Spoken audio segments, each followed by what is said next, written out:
Hi, I'm Patricia Allingham Carlson, and this is part 3 of my video on time. In part 1, I showed how I developed some rather complicated under-texturing for the painting surface using watercolor, powdered tempera paint, and masking fluid. In part 2,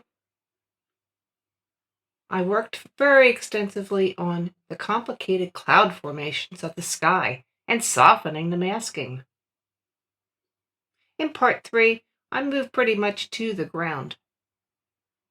And this is about reflections and shadows on the icy ground. I hope you enjoy it. Give it a thumbs up, and let's paint. With the sky just about done, a bit more darkening of the clouds. And I was happy with how the formations of the clouds came across in the sky. I was pretty excited about it. Now I had to figure out how to work with the ground. The ground features some layers of paint that I had placed, as well as some texturing from powdered tempera paint, which I washed off with clear water. It also has been masked to preserve some whites. This was a half-frozen ground, so there was icy puddles and patches on the road besides the lake. In order to make it look right and icy and reflective, I had to keep a lot of whites as well as reflect the colors from the magnificent sky into the ground. There were also some very strong shadows with that low level of intense sunlight. So I'm starting by darkening and making more vivid the colors that are on the ground.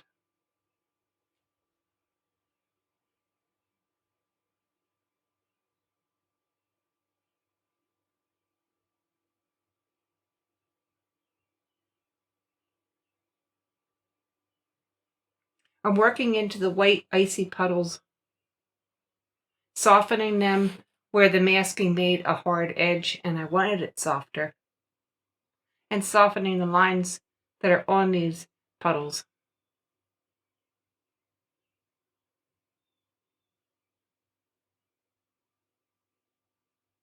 Adding subtle colors.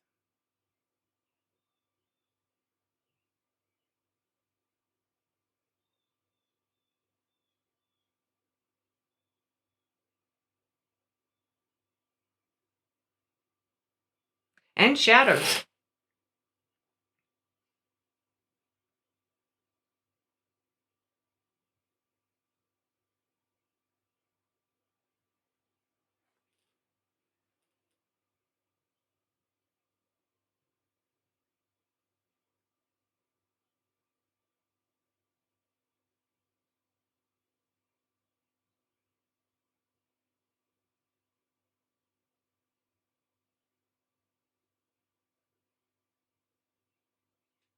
Where you see all that rubbing going on, I'm doing a lot of softening, but I'm also beginning to place where I'm going to be putting the shadows of the trees onto the ground. And they definitely go across the ice.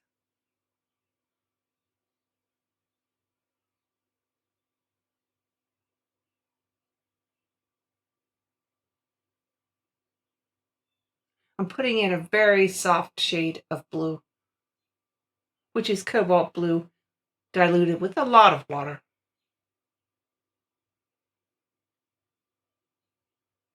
You can see I'm approaching it in a very horizontal type of way, back and forth strokes, which seems to enhance the quality of the reflective light and shadow on this particular formation. Where it becomes diagonal, it's because the ice is diagonal.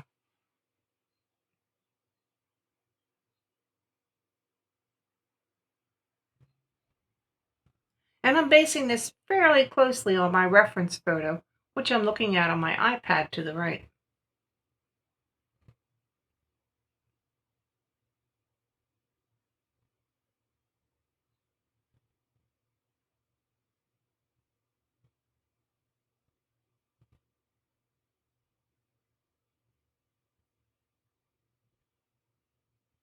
So what I'm doing is introducing very softly and carefully the new colors. I have to keep the ice largely white or very pale, so it will stand out strongly from the background around it. But it wasn't all pure white, and there was a lot of very subtle little reflections on it. So this was another large period of time where I was doing very small and subtle adjustments, softening edges and introducing colors.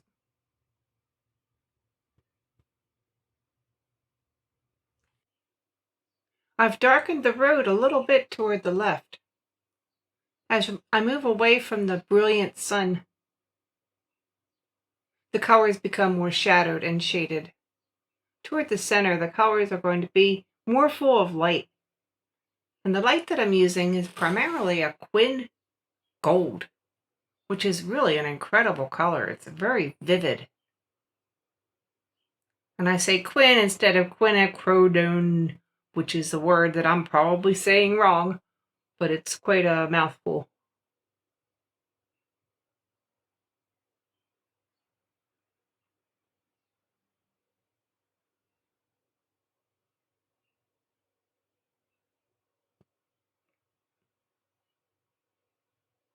So you can see where I've put down that gold color and softening the edges is mostly toward the center, right under the sun. Moving to the far left, I'm bringing in more mauve. Same thing to the right. The mauve that I've made here has mostly been with purple and burnt sienna mixed together.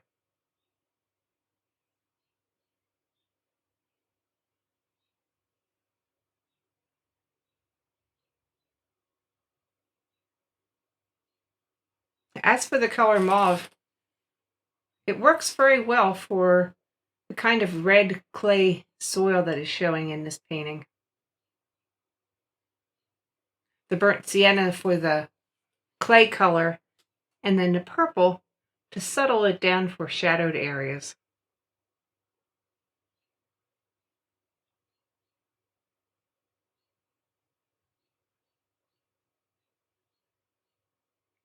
With the reflections and the ice pretty much getting worked out, I then turn some attention to the trees.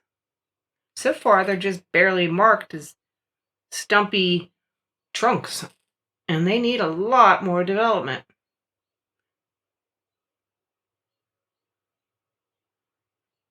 I'm using some alizarin crimson and some burnt sienna, as well as some Van Dyke brown, and where I want it to get quite dark, some indigo.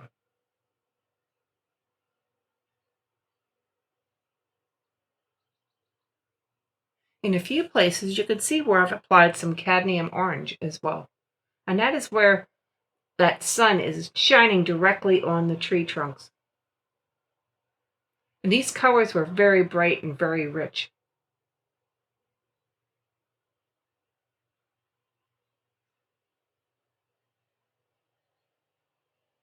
Sometimes as I'm painting one area and I have just the right color on the brush, I'll take that extra paint down to another area in a different section of the painting. And that's what you could see me doing here, moving between the tree and then back down to the icy ground.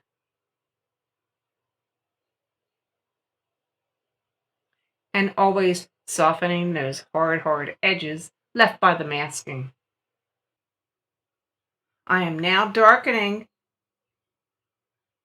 the shadows where the trees are showing onto the ground. And every time I darken these shadows, it makes a big difference in the drama and the dynamics of the painting, because they are very diagonal. What I've been taught, and from my observation, diagonal lines add a dynamic tone to a painting. Horizontal lines in a painting add peacefulness and tranquility. Vertical lines provide a nice foil for the horizontal lines and give the painting some energy and compositional stability. It's those diagonal lines that give the dynamic aspects to a composition. What do you think?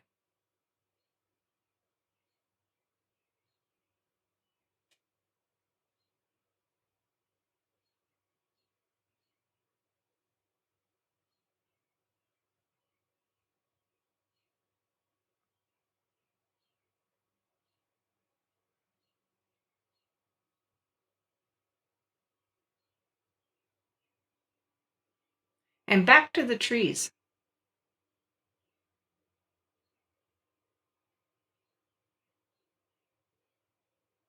I am brightening my sun side of the trees and looking carefully at the tree form in the photographic reference.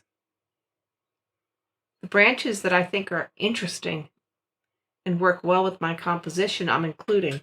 The ones that I don't like or that are awkward, I feel free to leave out.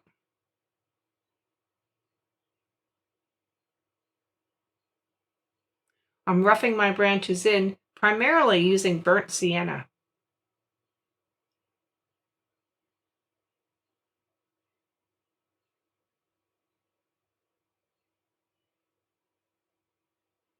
Each branch will end up having at least 3 layers on it in order to show up as vividly as I wish them to show. Now they're going against that sky that took me many hours to paint. So I better do it right when I'm painting them, huh?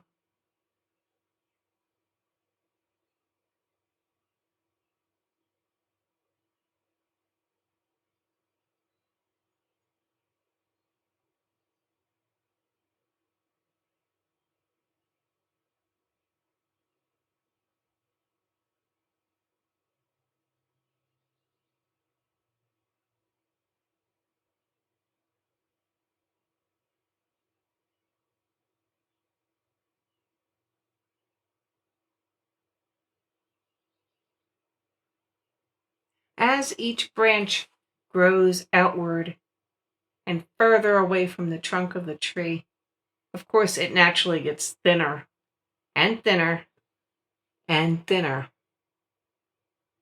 It's up to you as the artist and up to me to decide how many of these little thin branches you want to include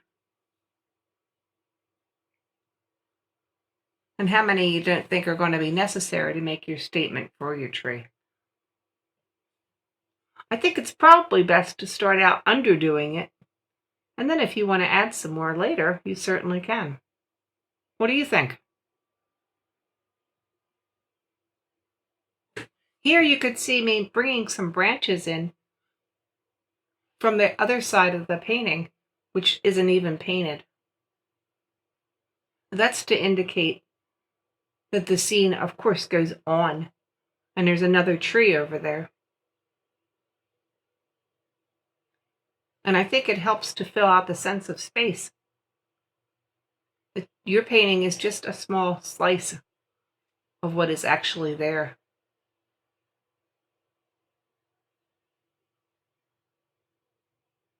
Just like the branches go off the edge of the painting and off the top of the painting to indicate that the tree goes on far beyond what we can possibly paint, at least seen at this scale.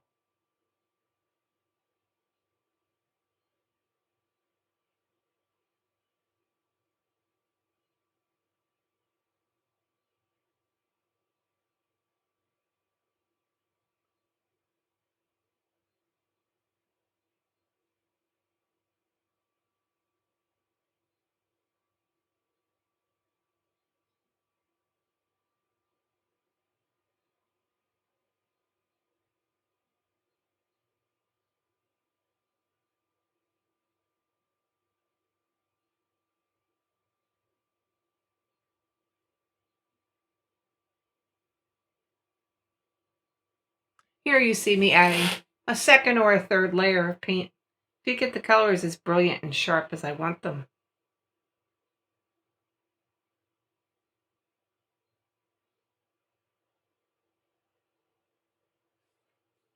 Being fairly satisfied with the tree on the right side, I begin to work on the center tree with its two separate trunks. Or maybe it's two separate trees. In any case, they are certainly a focal point framing the sun.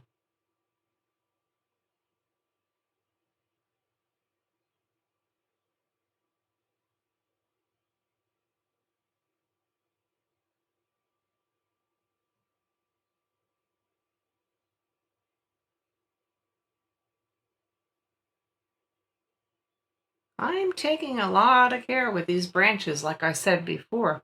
I don't want to mess up my sky at this point.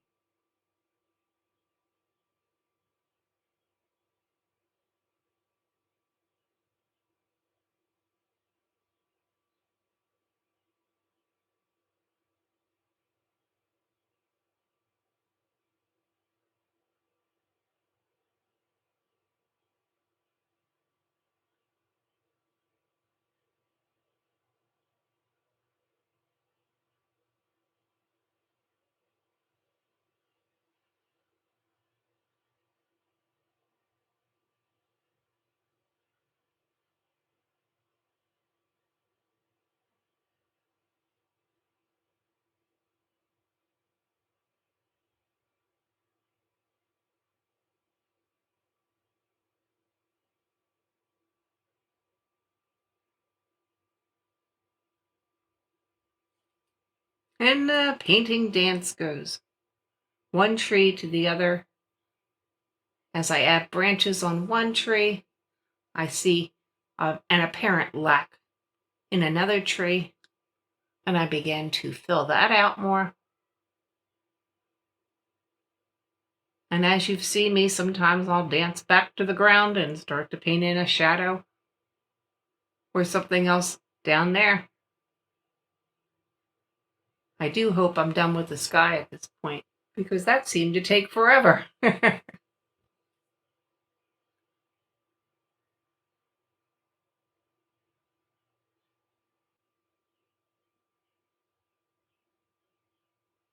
As I'm back at the ground level, I'm adding some stronger darks.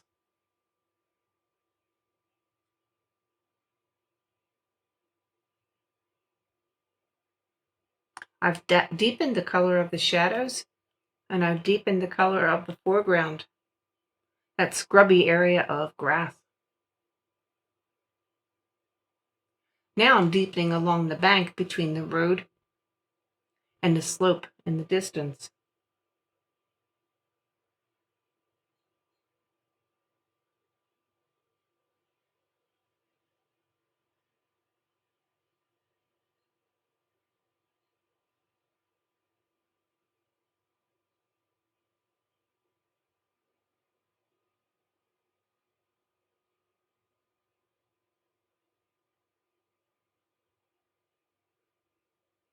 There were some low scrubby weeds that were growing along the edge of the lake, so I've included them here too, to add a touch of darkness and accent at the very edge of the lake.